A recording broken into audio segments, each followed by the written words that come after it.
The invitation arrived on thick cardstock, embossed with gold lettering. Sacred Heart Medical Center cordially invites you to the grand opening of the Chin Cardiovascular Innovation Center. Saturday, April 15, 2 p.m. Light refreshments will be served. I held it in my hands, running my thumb over the raised letters of my own name. My name. On a building that would save thousands of lives over the coming decades. My phone rang. "Jennifer, darling, I have the most wonderful news," she said before I could even say hello. "My garden club is getting a private tour of that new heart center at Sacred Heart. You know, the one everyone's been talking about? Some wealthy donor built it. April 15th at 2 o'clock. I looked down at the invitation in my hand. "That's nice, Mom. I was thinking maybe you could join us. You work at the hospital, don't you? Maybe you could explain all the medical equipment to the ladies. Make yourself useful." I closed my eyes. "I work at a hospital, yes." "Well, perfect. Oh, and wear something nice. These are important women. Patricia Holbrook will be there. Her husband owns 3 car dealerships. And Susan Chin. No relation to you, obviously, she married very well. I don't want you embarrassing me in your usual scrubs or whatever." "I'll see if I'm available," I said. "Oh, don't be silly. What could you possibly have scheduled that's more important than supporting your mother? Your brother always makes time for family events, and he's a vice president at Anderson Consulting. A real executive. But I suppose you're busy doing, what is it you do again? Something with charities." "Something like that," I said quietly. "Well, anyway, 2 o'clock sharp. Don't be late." She hung up before I could respond. I set down the phone and looked around my office. Chief of Cardiothoracic Surgery, the nameplate on my desk read. The walls were covered with diplomas: Johns Hopkins Medical School, Stanford Residency, fellowships in cardiac surgery and transplantation. Certificates of achievement from the American College of Surgeons. Published papers in the New England Journal of Medicine, The Lancet, JAMA Cardiology. And in the corner, framed but facing the wall where I wouldn't have to look at it every day, the Forbes 40 Under 40 feature from 2 years ago. Dr. Jennifer Chin, the heart surgeon revolutionizing cardiac care. My mother had never seen any of it. Not because I'd hidden it from her, though I suppose I hadn't exactly advertised it either. But because she'd never asked. Never shown any interest in my work beyond dismissive comments about playing doctor, or still in school at 35.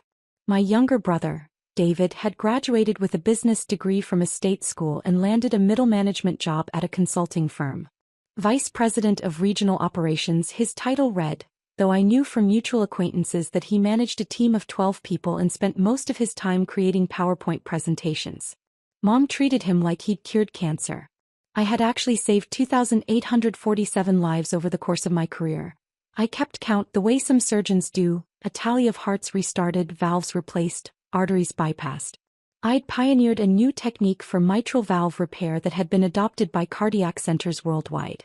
I'd donated $15 million of my own money, earned through speaking fees, consulting, and shrewd investments in medical technology startups, to build a state-of-the-art cardiac center. Mom thought I worked in a hospital gift shop or something. The worst part was that I'd let her think it. Every time she'd asked what I did, I'd given vague answers. "I work at Sacred Heart. I'm in healthcare. I do cardiac stuff." She'd fill in the blanks herself, always assuming the least impressive option, and I'd never corrected her. Maybe I wanted to see if she'd be proud of me anyway. If she'd love me without the validation of success. If I was more to her than just a disappointment compared to David. The answer over 15 years had been a resounding no. My assistant, Maria, knocked on the open door. "Dr. Chin? Your 2 o'clock consult is here. Mr. Patterson, the triple bypass." "Thanks, Maria. Send him in." I stood, smoothing my white coat. "Oh, and Maria? My mother's garden club is touring the new center on Saturday. Can you make sure I'm visible?" She raised an eyebrow. "Your mother doesn't know, does she?" "Know what?" "That you're Dr. Jennifer Chin. The Dr. Jennifer Chin." She gestured around the office. "Chief of Surgery. Major donor. The woman whose name is literally on the building." "It's never come up," I said. "How has it never come up?" "She's never asked the right questions." Maria shook her head, smiling slightly. "This should be interesting. Want me to alert Dr. Morrison? He loves dramatic revelations." Dr. Richard Morrison was the hospital's director, a silver-haired administrator who'd been thrilled when I'd agreed to donate enough money to build a world-class cardiac center. He'd wanted to name it after me and I'd agreed, thinking it might finally make my parents take notice. They'd never mentioned it. Not once. Yes, I said. Alert Richard. Tell him I want to be there for the tour. In my full capacity. Oh, this is going to be good, Maria said, grinning. I'll make popcorn. Saturday arrived bright and clear. I dressed carefully that morning, not in scrubs as Mom had feared, but in a tailored navy suit with a white blouse. Professional. Powerful. I wore my hospital ID badge on a lanyard, the words Chief of Cardiothoracic Surgery clearly visible. I'd scheduled a surgery that morning, a complex aortic valve replacement on a 62-year-old grandmother. 4 hours in the OR, every minute requiring absolute focus and precision. By 1:30 I was closing, confident that Mrs. Rodriguez would be dancing at her granddaughter's quinceañera in 6 months. Beautiful work, Dr. Chin, my surgical resident said as we finished. Thank you, Dr. Patel. Make sure her family knows she'll be in recovery for about 2 hours, then ICU overnight. I'll check on her before I leave this evening. I scrubbed out, changed into my suit and headed downstairs to the new Cardiovascular Innovation Center. The building was magnificent, 3 stories of glass and steel, filled with the latest technology money could buy. Hybrid operating rooms that combined traditional surgery with advanced imaging. A cardiac catheterization lab with real-time 3D mapping. Recovery suites that looked more like luxury hotel rooms than hospital spaces. All of it funded by my donation. All of it bearing my name. Richard Morrison was waiting in the lobby, along with several other administrators and department heads. Jennifer. Ready for the show. As ready as I'll ever be, I said. Where are they? Started on the 3rd floor. Your mother's group has been here for about 30 minutes, touring the patient suites. They'll work their way down to the main lobby, where we'll do the formal presentation. Has she said anything? Your mother. Richard's eyes twinkled. Oh yes. Quite a lot actually. One of my development officers overheard her explaining to the group that her daughter works, somewhere in the hospital, doing something medical, but that her son is the real success story, a VP at some consulting firm. I winced. She said that in front of the staff? In front of everyone. Patricia, our head of development, nearly choked on her coffee. She had to excuse herself. I should have told her years ago, I said quietly. Why didn't you? I wanted to see if she'd be proud of me without the credentials. Without the titles. If she'd value me just for being her daughter. Richard's expression softened. And now I know. Voices echoed from the 2nd floor atrium. The garden club was descending the main staircase, a group of well-dressed women in their 60s, oohing and awing over the architecture. My mother was in the center, wearing a cream-colored suit and pearls, holding court like a queen. I recognized a few faces from childhood. Mrs. Holbrook, who'd always been kind to me. Mrs. Chin, no relation, who'd married a tech executive and never let anyone forget it. Susan Martinez, who'd gone to high school with my mother and somehow still tolerated her. The cardiac suites are just magnificent, Mom was saying. Of course, I don't understand all the medical equipment, but I'm sure it's very advanced. My daughter works here, you know. She could probably explain it all, but she's terribly busy. Always working. No time for a personal life, unfortunately. What does she do here? Mrs. Holbrook asked. Mom waved her hand vaguely. Oh, something with hearts. Charity work, I think. She's always been very giving, very compassionate. Not ambitious like her brother, but sweet. David, that's my son, he's a vice president at Anderson Consulting. Very important position. He's actually considering several executive opportunities at Fortune 500 companies. I felt Richard tense beside me. Shall I? He whispered. Not yet, I said.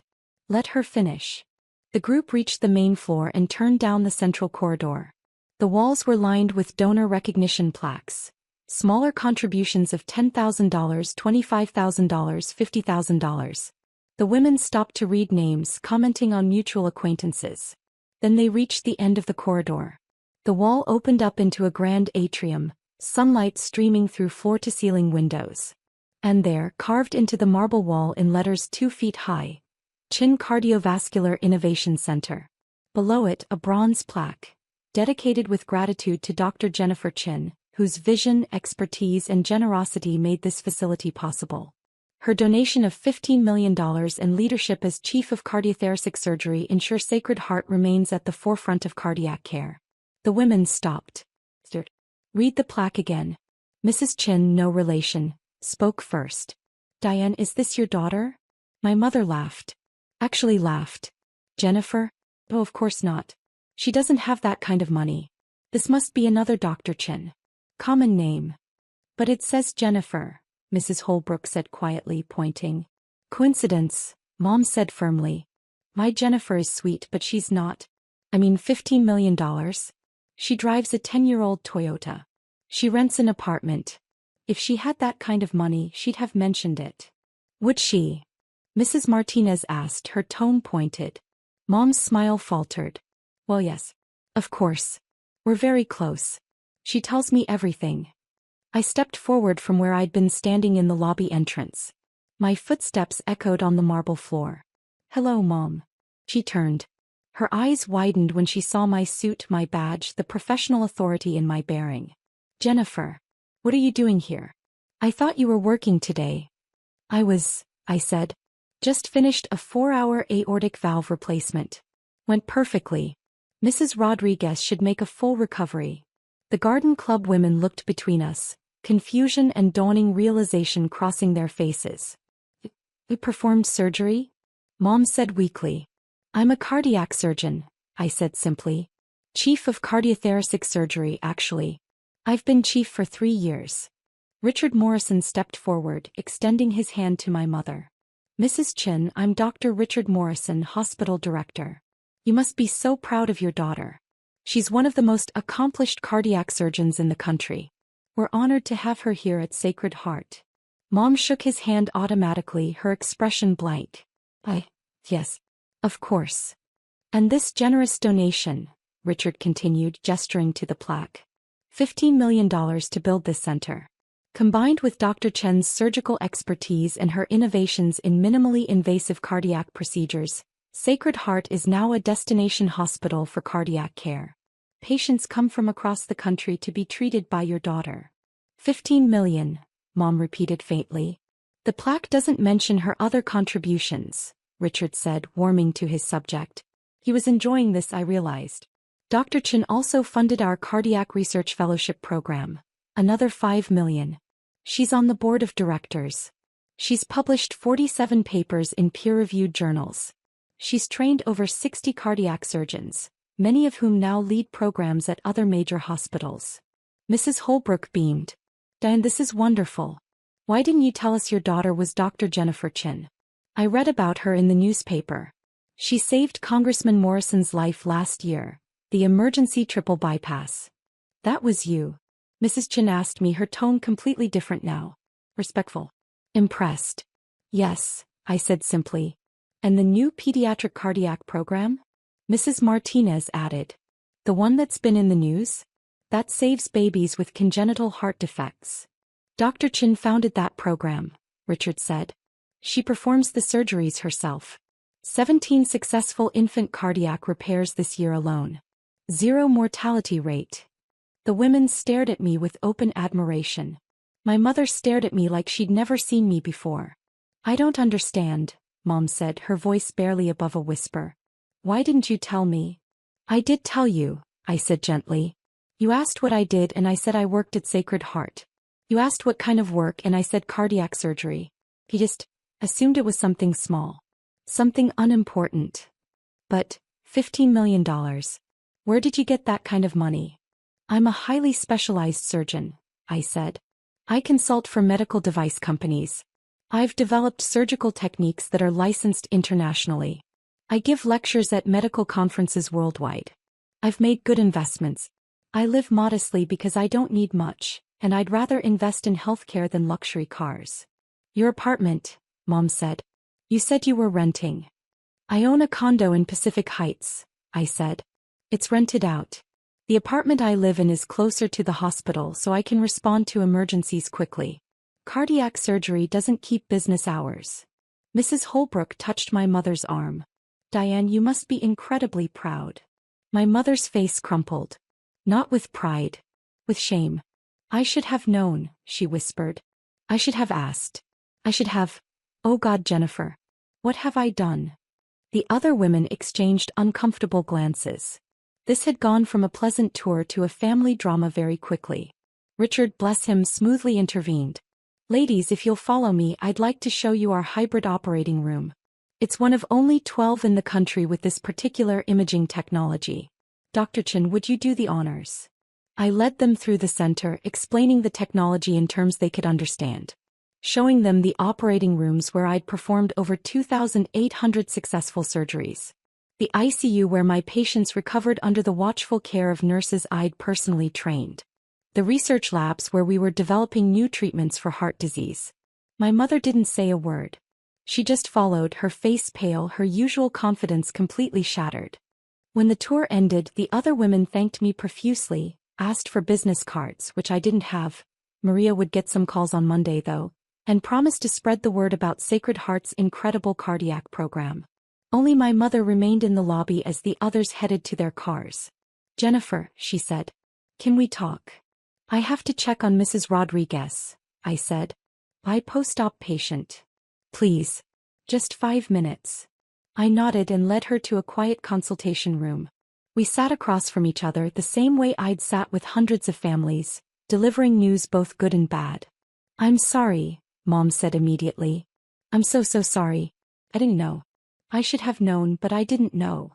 You didn't want to know, I said quietly. Every time I tried to tell you about my work, you changed the subject.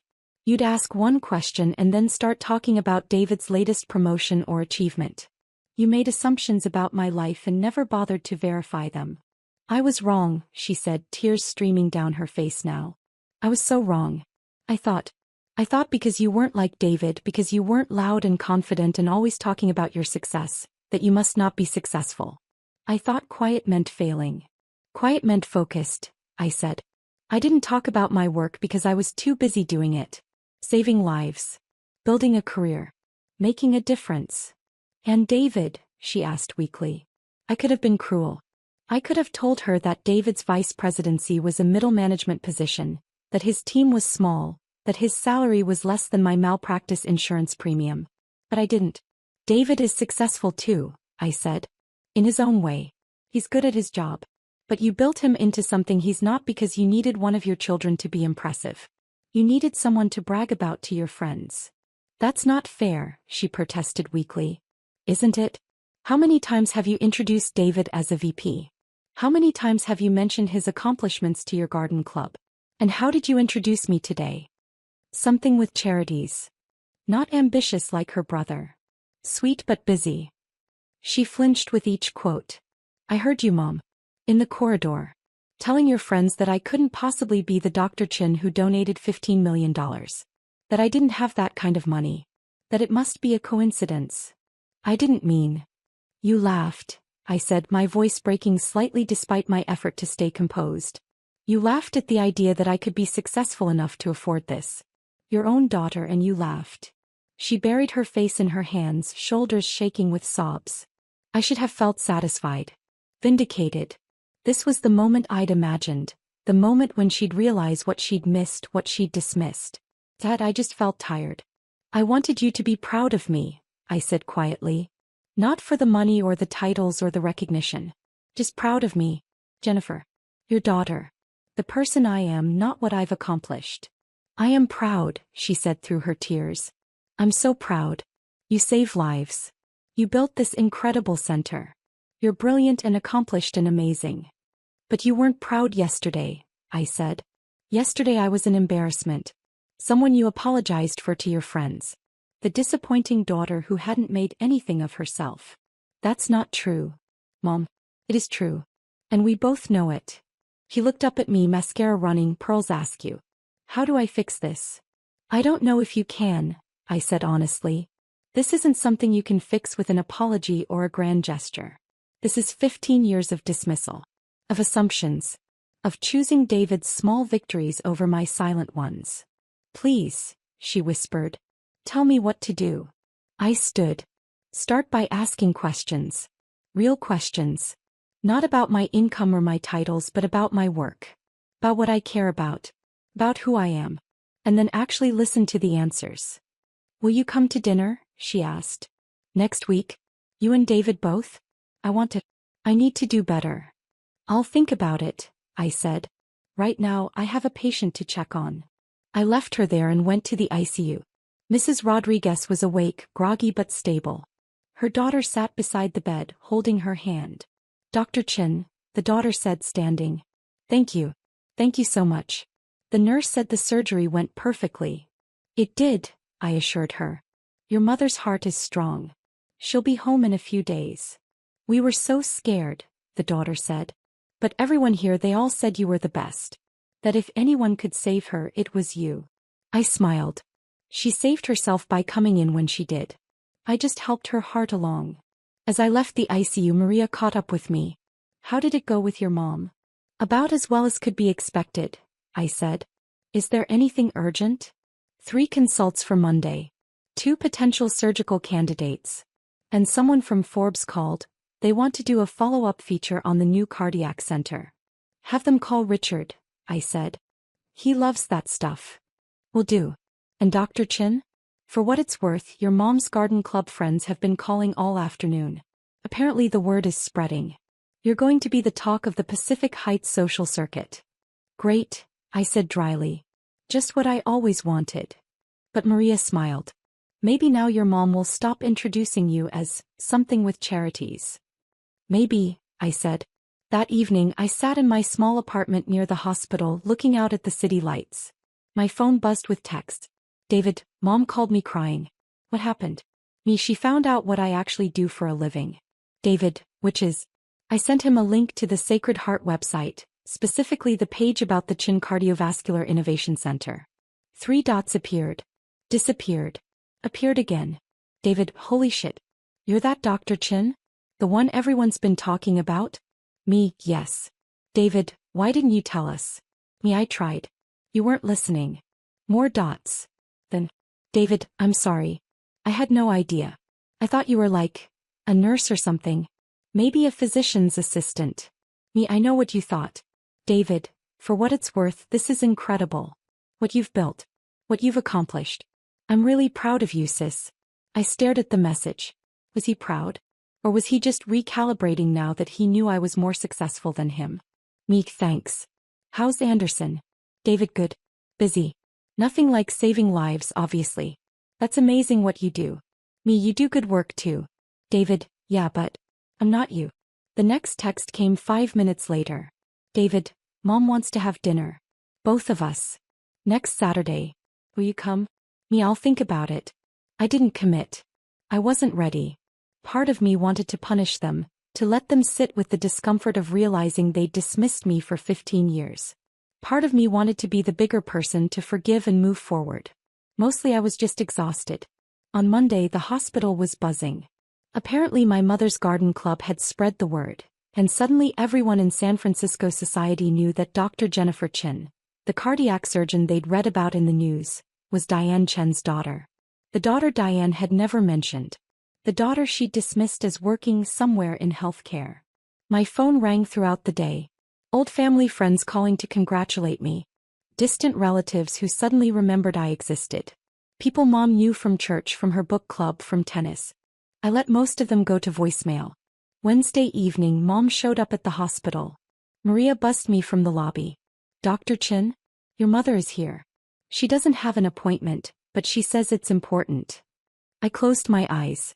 Send her up to my office. She arrived 5 minutes later carrying a small box. She looked older somehow, more fragile than she'd seemed on Saturday. Thank you for seeing me, she said quietly. I have 15 minutes before my next consult, I said. What can I do for you, Mom? He set the box on my desk. I've been going through old photos. Old memories. I found these and thought you should have them. I opened the box. Inside were pictures of me from childhood and adolescence. Me in my high school graduation gown holding my valedictorian medal. Me on my first day of college. Me in my white coat at medical school orientation. And beneath the photos a folder. I opened it and found every report card I'd ever received. Every achievement award. Every certificate of excellence. I kept all of it, Mom said. Every report card that said, exceptional student. Every teacher who said you were gifted. Every award you won. I kept it all. But you never mentioned it, I said quietly. No, she admitted. I didn't. And I've been trying to understand why. Why I dismissed you. Why I built David up and pushed you down. Why I made you feel like you had to hide who you were.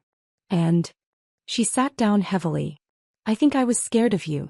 From the time you were small, you were so focused. So driven. You knew exactly what you wanted and you went after it with this quiet intensity that terrified me. David was easy, he wanted approval so I gave it to him. He wanted attention so I lavished it on him. He needed me. And I didn't? I asked.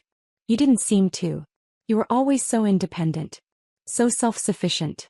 I thought you didn't need me so I focused on David instead. And over the years it became this pattern. This narrative.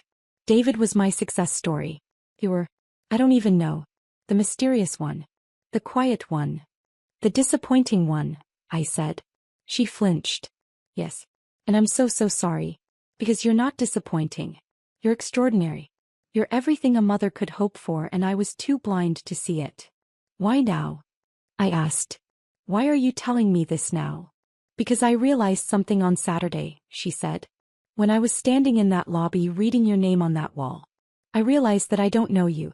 My own daughter, and I don't know what makes you happy or what you dream about or what you're afraid of. I know the surface. You're a surgeon, you save lives, you're brilliant. But I don't know you. No, I agreed quietly. You don't. I'd like to, she said. If you'll let me. I know I don't deserve it. I know I've had 35 years to ask and I didn't. But I'm asking now. Will you let me know you? I looked at this woman who'd given birth to me, raised me, and somehow missed everything that mattered. This woman who'd built me up as a child and torn me down as an adult. This woman who was my mother for better or worse. It's going to take time, I said finally. A lot of time. And I can't promise I'll forgive everything. Some things hurt too much for easy forgiveness. I understand, she said. I'll wait. However long it takes. Saturday dinner, I said. I'll come. But Mom, if this is just about showing me off to your friends now that you know I'm successful. It's not, she interrupted. I promise. It's about trying to be the mother you deserved all along. I can't undo the past, but maybe I can do better going forward. She left and I sat in my office looking at the old photos. There I was at 8, beaming in my science fair ribbon. At 12, holding my first biology textbook. At 16, serious and focused at a chemistry lab bench. That girl had known exactly who she wanted to be. And she'd become that person, despite a family that hadn't seen her, hadn't valued her, hadn't understood her quiet determination. Saturday came. I drove to my parents' house in Pacific Heights, the house I'd grown up in but never quite felt like home. David's car was already in the driveway. A BMW, least I knew because he'd told everyone about it. I parked my Toyota and walked to the door. Before I could knock, it swung open. Jennifer, Dad said. He'd been quiet through all of this, letting Mom do the talking. Come in. The dining room table was set simply.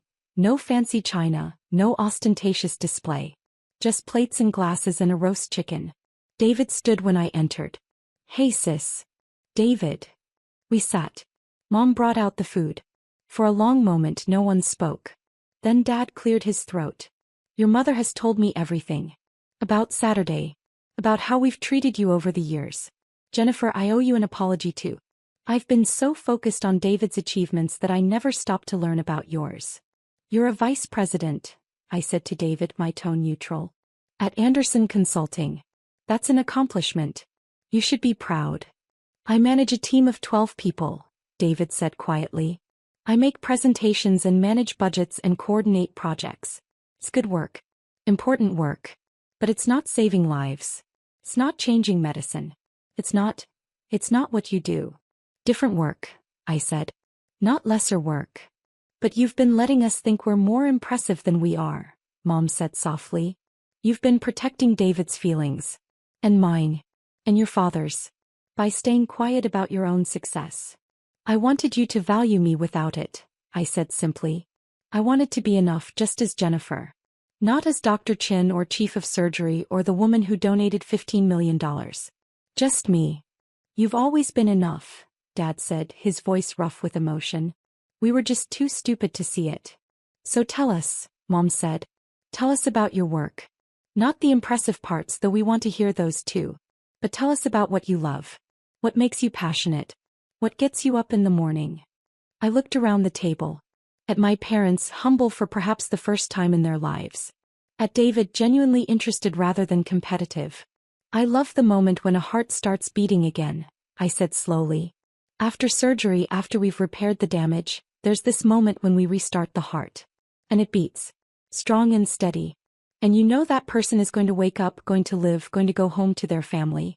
That's what gets me up in the morning. Tell us about Mrs. Rodriguez, Mom said. The patient from Saturday. So I did. I told them about the grandmother with severe aortic stenosis, about the delicate surgery, about the relief on her daughter's face.